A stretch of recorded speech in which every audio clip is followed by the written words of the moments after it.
That voice in your head that speaks with your own accent, uses your own vocabulary, and feels so intimately familiar, is often your greatest enemy. It masquerades as protection while keeping you imprisoned.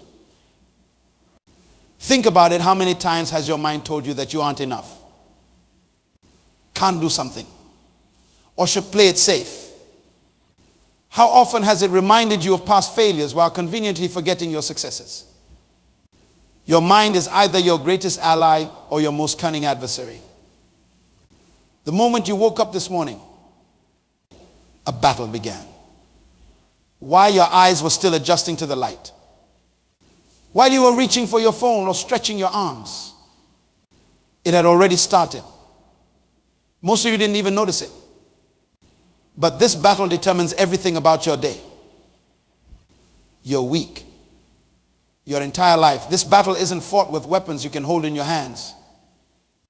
It's fought in the 6 inches between your ears. It's the battle for your mind. You see, life doesn't happen to you, it happens within you, in your mind.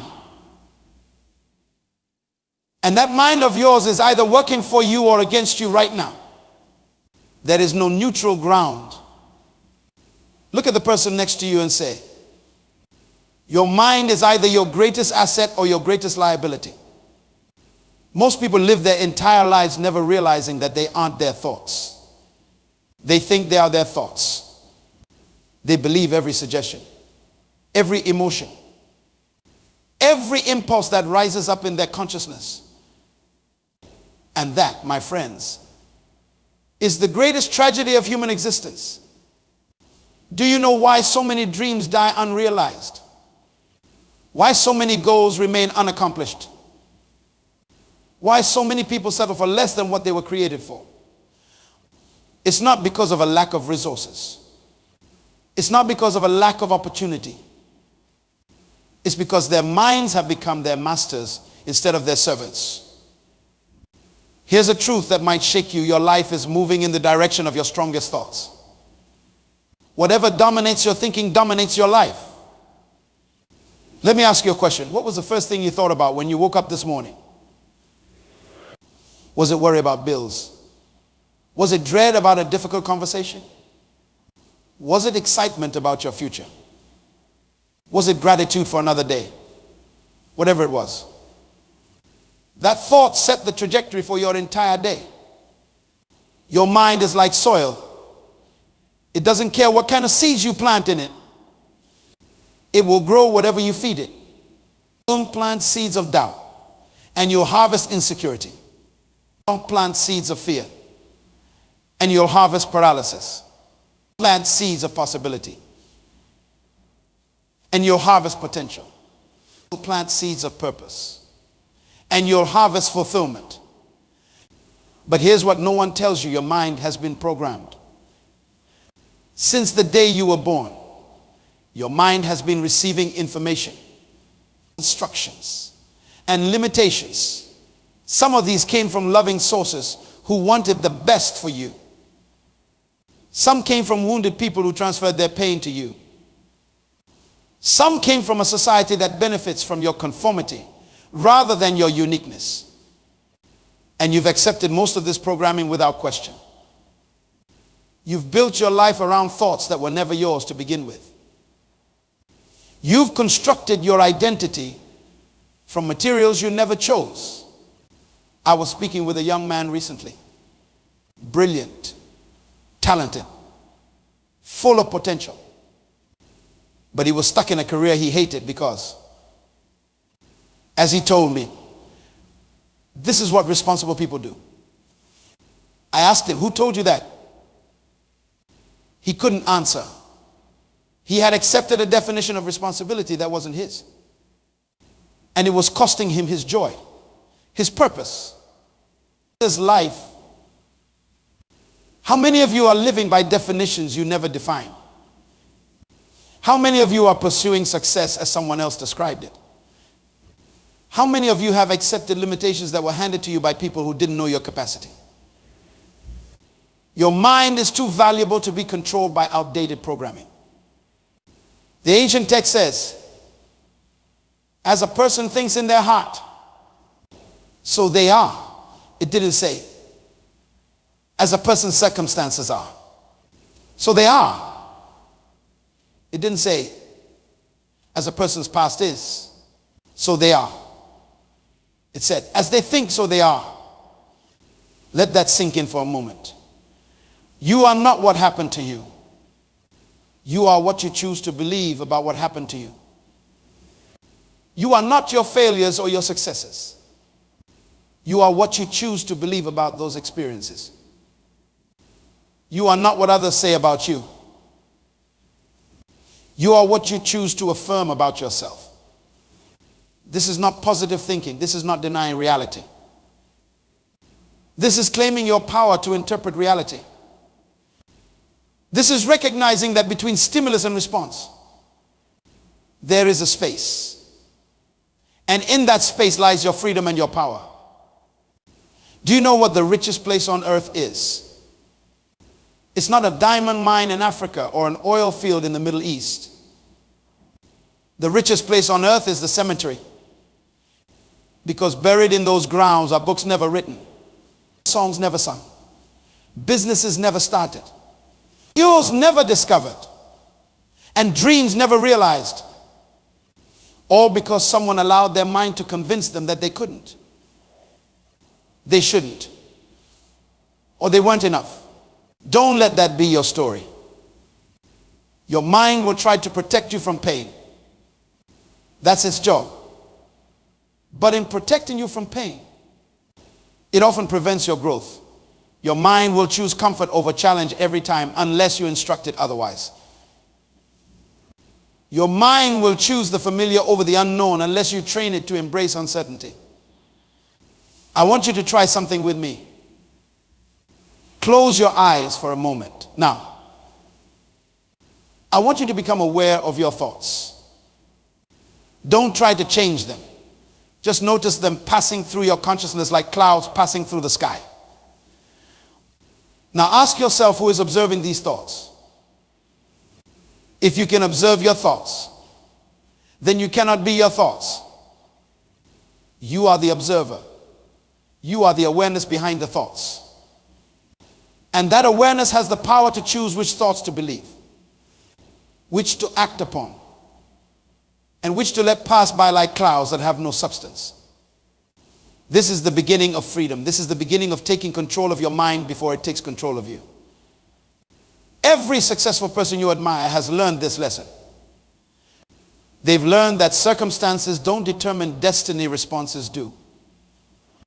They've learned that failure isn't fatal, it's feedback. They've learned that obstacles aren't stop signs, they're guidelines. And most importantly, they've learned that their minds don't have to be governed by what's happening around them. They can be governed by what's living within them. Have you ever noticed how some people can face devastating circumstances and emerge stronger, while others are broken by the smallest setbacks? The difference isn't in the intensity of the circumstance. The difference is in the interpretation of the circumstance. There was a time when I faced what seemed like an insurmountable obstacle. Everything I had worked for appeared to be crumbling before my eyes. My natural response was panic, fear, and a sense of impending doom. But in that critical moment, I remembered this truth: my mind was creating this emergency, not the circumstance. So I stepped back. I took control of my thoughts. I asked better questions. Instead of, why is this happening to me? I asked, what is this teaching me? Instead of, how can I escape this? I asked, how can I grow through this? And those questions transformed not only my response, but the actual outcome of the situation. What questions are you asking about challenges? What story is your mind telling you about your life? Is it a story of victimhood or victory? Is it a story of limitation or possibility? Is it a story written by your fears or by your faith? Your brain processes about 60.000 thoughts per day. Most of these thoughts are repetitive. Most of these thoughts are negative. And most of these thoughts are unconscious. You're not even aware they're happening. Yet they're shaping your emotions, your decisions, and ultimately your destiny. It's time to become conscious. It's time to become intentional. It's time to take control of your mind before it takes control of you. In the coming moments, I'm going to share with you specific strategies to reprogram your mind for greatness. I'm going to show you how to identify toxic thought patterns and replace them with empowering ones. I'm going to teach you how to create mental environments that nurture your dreams rather than suffocate them. But before we go further, we need to understand a fundamental truth. Your mind operates according to laws. Just like gravity operates according to laws. You don't have to believe in gravity for it to work. Jump off a building and you'll experience its reality whether you acknowledge it or not. The same is true for the laws that govern your mind.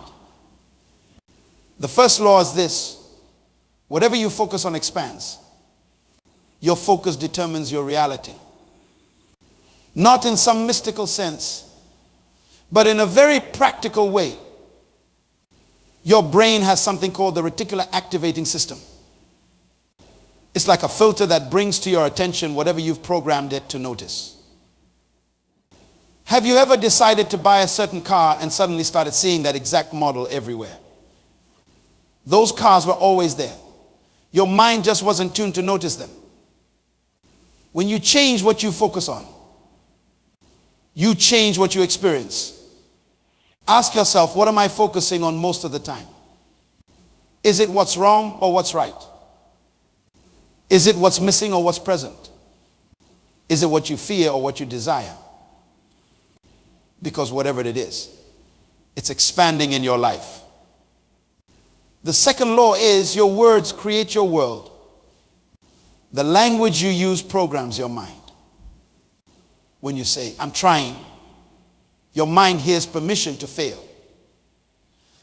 When you say, I can't afford it, your mind closes off creative solutions. When you say, that's just who I am, your mind cements a temporary state into a permanent identity. Watch your words. They're not just describing your reality, they're creating it. The most successful people understand that language isn't just expressive, it's creative. They speak of things that are not as though they were. Let me challenge you right now. Think of something you've been saying regularly that limits you. Maybe it's, I'm not good with money, or I always mess up relationships, or I'm too old to start something new. Whatever it is, I want you to create a new statement that empowers rather than limits you. Instead of, I'm not good with money, try, I'm learning to make wise financial decisions. Instead of, I always mess up relationships, try, I'm growing in my ability to build healthy connections. Instead of, I'm too old, try, my experience gives me an advantage. The third law governing your mind is what you rehearse. You become. Your mind doesn't distinguish between a vividly imagined experience and an actual experience. Both create neural pathways. Both trigger emotional responses. Both shape your self-concept. Elite athletes use this principle all the time before they ever step onto the field or court. They've already won the game in their minds. They've rehearsed every move, every possible scenario, and programmed their minds for success. What are you rehearsing daily? Are you rehearsing worst case scenarios? Are you replaying past failures? Are you practicing limitation? Or are you rehearsing growth, success, and possibility? Your mind is always in a state of rehearsal. Make sure it's rehearsing what you want to become, not what you fear becoming. Now, let's get practical. How do you actually take control of your mind? The first step is awareness. You cannot change what you don't acknowledge. Begin to observe your thoughts without judgment. Become a witness to your own mental patterns. Notice when your mind slips into negativity, limitation, or fear. Most people never take this step. They're so identified with their thoughts that they don't realize they have the power to observe and evaluate them. But you are not your thoughts. You are the awareness behind your thoughts. The second step is interruption. Once you've identified a thought pattern that doesn't serve you, you must interrupt it. Break the pattern. One of the most powerful ways to do this is to ask questions. Questions direct your mind. If your mind is going down a negative path, ask a question that redirects it. Instead of, why does this always happen to me? Ask, what can I learn from this? Instead of, what if I fail? Ask, what if I succeed beyond my wildest dreams? Instead of, why bother? Ask, what if this is the moment everything changes? The quality of your life is determined by the quality of the questions you consistently ask yourself.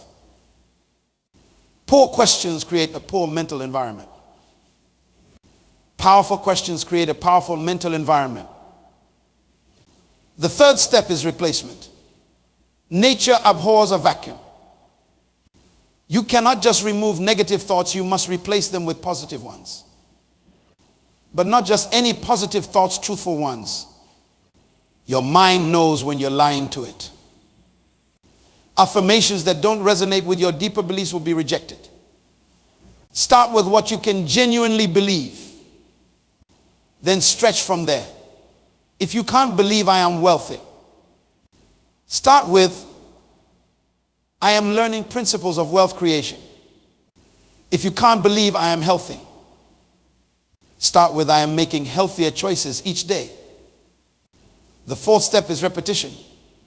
Rewiring your mind takes time. The neural pathways of limitation and fear were created through repetition, and they'll only be replaced through repetition. This is why consistency matters more than intensity. 5 minutes of purposeful mental programming each day will transform your mind more powerfully than 5 hours once a month. Your mind responds to consistency. It looks for patterns. When you consistently feed it empowering thoughts, it begins to expect them. Look for them and create them. The fifth step is embodiment. Your mind and body are connected. How you use your physical body affects your mental state. If you want to change how you think, change how you move, how you breathe, how you hold yourself. When you feel mentally defeated, notice your posture. Are your shoulders slumped? Is your breathing shallow? Is your face tense? Change your physiology, and you'll change your psychology. Stand tall. Breathe deeply. Move with purpose. Smile. Your body will signal to your mind that you are not defeated, that you are powerful, that you are capable. These 5 steps: awareness, interruption, replacement, repetition, and embodiment form the foundation of mental mastery. They are the tools that will help you take control of your mind before it takes control of you. Remember this: your mind is a wonderful servant, but a terrible master. When your mind controls you, it keeps you small, safe, and stuck. When you control your mind, it reveals your greatness, expands your possibilities, and propels you toward your purpose. The battle for your mind isn't just about positive thinking. It's about purposeful thinking. It's about intentional thinking. It's about taking the incredible power of your consciousness and directing it toward what matters most to you. Now let's address something vital. Your mind is constantly being influenced. In this age of infinite information, your most precious resource isn't time or money, it's your attention. And everyone wants a piece of it. The average person is exposed to thousands of advertisements daily. Add to that social media news cycles and the opinions of others. All of these inputs are competing for control of your mind.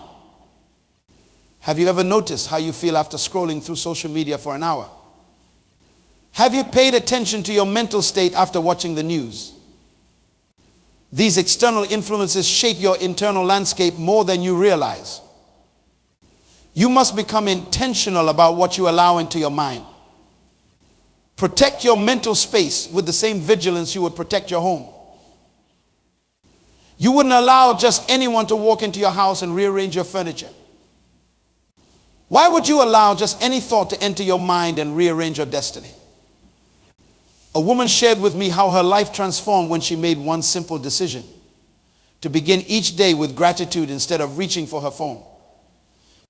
For years, she had started her mornings by immediately checking emails, news, and social media. And for years, she battled anxiety and overwhelm. When she decided to reclaim the first hour of her day to feed her mind with gratitude, purpose, and possibility before allowing the world to feed it with demands, disasters and distractions, everything changed. Her productivity increased. Her relationships improved. Her peace deepened. What's the first thing feeding your mind each day? Who are the voices influencing your thoughts? What are the images programming your expectations? These aren't small questions. They're determining the direction of your life. Another critical truth about your mind: it doesn't recognize the difference between real and imagined threats. Your body responds to the thoughts in your head as if they were happening in reality. When you worry about a future event, your body releases the same stress hormones as if that event were occurring right now. This is why worry is so destructive. It's not just unpleasant. It's using your mind's creative power to manifest what you don't want. It's rehearsing failure in advance. It's experiencing problems that may never happen. Ask yourself, how much of my mental energy is spent solving problems that don't yet exist? How often am I using my imagination to create detailed scenarios of what might go wrong instead of what might go right? Your imagination is one of your most powerful tools. Use it to create solutions, not to magnify problems. Use it to envision possibilities, not to visualize disasters. Use it to design your future, not to fear it. Here's a practice that has transformed countless lives: future self-visualization. Take 5 minutes each day to close your eyes and see yourself 5 years from now having achieved your most important goals. How do you carry yourself? How do you speak? How do you treat others? How do you handle challenges? When you consistently connect with this future version of yourself, your current self begins to think, feel, and act in alignment with that vision. Your mind starts to create a bridge between who you are and who you are becoming. Remember, your mind doesn't just record reality, it creates reality. It's not just taking pictures of what is, it's painting pictures of what could be. Make sure you're the one holding the brush, not your fears, not your past, and certainly not the opinions of others. Control your mind, or it will control you. Direct your focus, or something else will. Choose your thoughts, or someone else will choose them for you. Program your mind intentionally, or it will be programmed incidentally by whatever has the loudest voice or the flashiest display. Your freedom begins and ends in your mind. No one can imprison a mind that refuses to be contained by limitation. No circumstance can defeat a mind that insists on finding opportunities within obstacles. One of the greatest threats to your mental mastery is comparison. We live in a world that constantly invites you to compare your behind the scenes with everyone else's highlight reel. And this comparison robs you of your unique purpose. Your mind was not designed to fulfill someone else's destiny. It was designed to fulfill yours. When you fill it with images of other people's journeys, you dilute its power to create your own.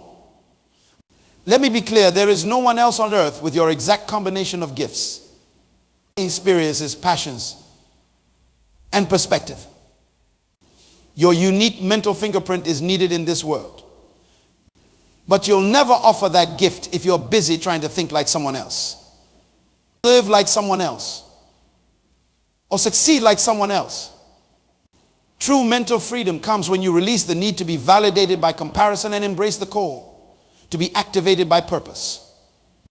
Now, let's talk about one of the most powerful forces affecting your mind, your environment. You are constantly absorbing the energies, beliefs, and expectations of those around you, often without realizing it. Look at the 5 people you spend the most time with.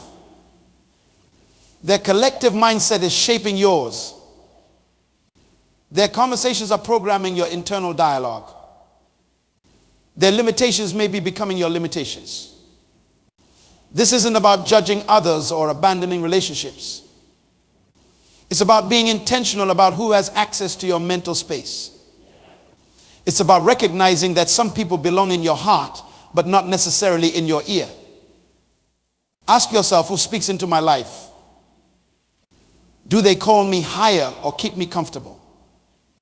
Do they reinforce my limitations or challenge me to break through them? Do they speak to my potential or to my past? You need people in your life who refuse to let you think small.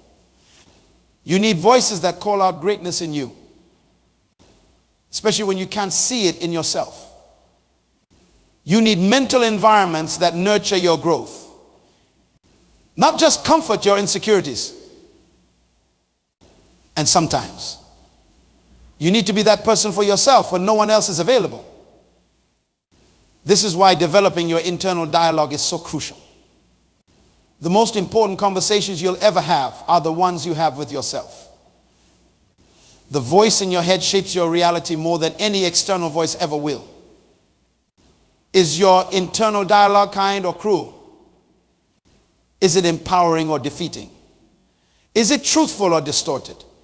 Most importantly, is it yours, or have you internalized the voices of critics, hunters, or wounded people from your past? Many of us walk around with mental soundtracks we didn't choose and wouldn't choose if we were conscious of them. We repeat phrases like, "You're not good enough," or "Who do you think you are?" Or "You'll never change," without realizing these aren't our authentic thoughts. They're recordings we've internalized from others. It's time to create a new soundtrack. It's time to speak to yourself with the wisdom, compassion, and conviction you'd offer to someone you deeply love and believe in. Because that's exactly who you are, someone worthy of love and belief.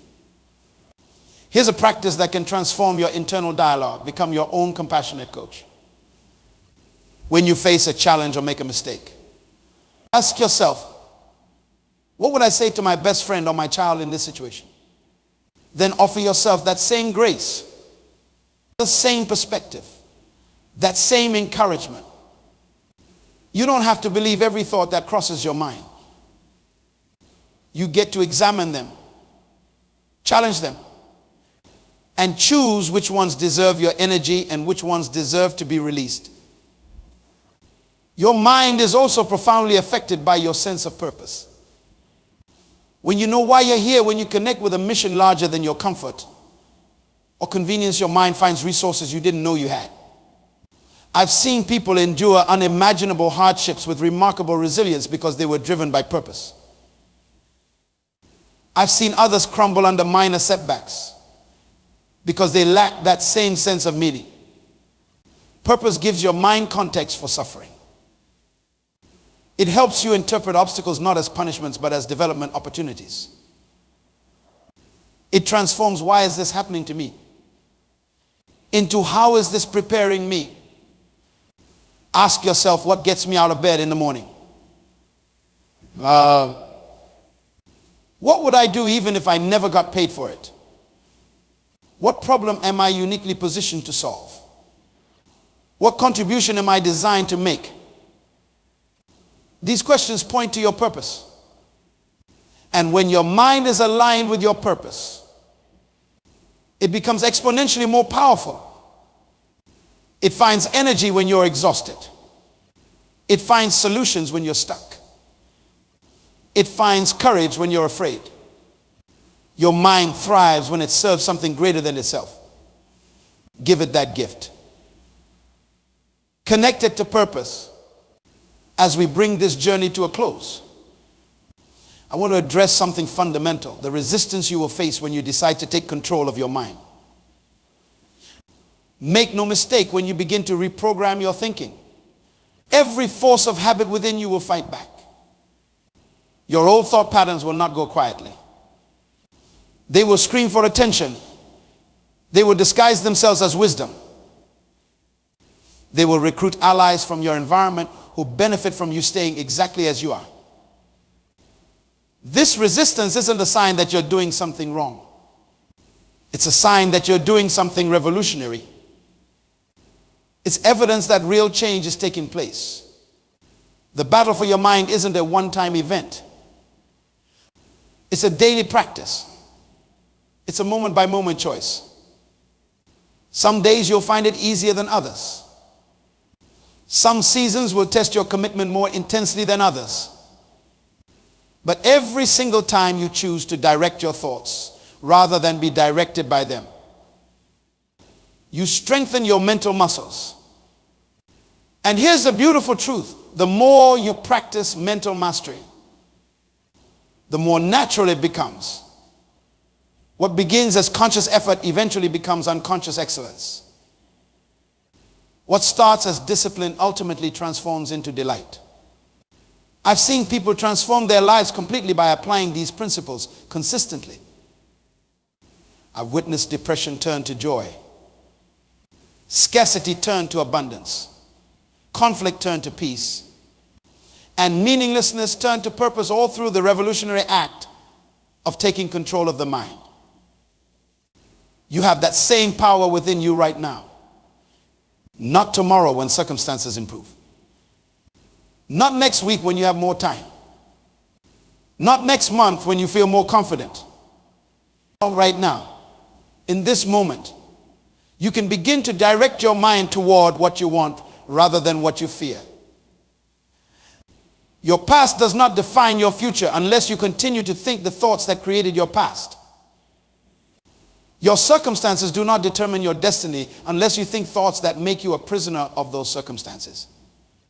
You are not a helpless victim of your mental patterns. You are the architect of your experience. You are the director of your focus. You are the chooser of your thoughts. When you truly understand this power, everything changes. Not because the world around you suddenly transforms, but because your interpretation of that world transforms. And that, my friends, is the ultimate freedom. So I challenge you, begin today. Start now. Take control of your mind before it takes control of you.